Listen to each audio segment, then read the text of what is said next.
Pengawasan protokol kesehatan 3M yaitu menjaga jarak, mengenakan masker dan mencuci tangan digelar aparat Satpol PP Kota Bogor di jalur pedestrian Istana dan Kebun Raya pada Minggu pagi.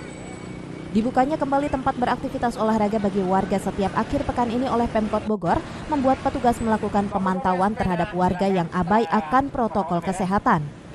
Namun begitu dari pantauan petugas masih ada warga yang belum patuh menerapkan jaga jarak dan mengenakan masker di beberapa titik jalur tersebut, seperti di depan istana dan kawasan Sempur. Warga abai protokol kesehatan ini pun mendapat teguran dan sanksi sosial berupa menyanyikan lagu Indonesia Raya dan membacakan Pancasila. Selain warga yang berolahraga, petugas juga membubarkan para PKL yang berjualan di pinggir jalan yang menimbulkan kerumunan.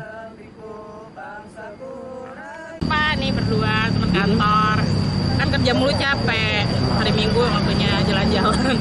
Baru hari ini Pak keluar, seneng sih Pak, maksudnya kan orang juga stres lah lama-lama di rumah, faktor stres kan juga jadi penyakit kan nantinya. Instruksi Pak Wali Kota bahwa pedestrian saya udah boleh dipakai untuk olahraga, untuk aktivitas masyarakat, kecuali untuk yang nongkrong atau yang kumpul-kumpul doang, itu yang kita himbau.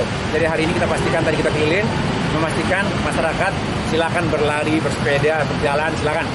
Yang kita himbau agar mereka tidak nongkrong atau hanya sekedar kasih makan rusa segala macam yang kita himbau. Petugas pun mengimbau warga agar disiplin menerapkan protokol 3M seusai berolahraga di jalur olahraga sepanjang 4,2 km ini. Dari Kota Bogor, Herman Bons melaporkan.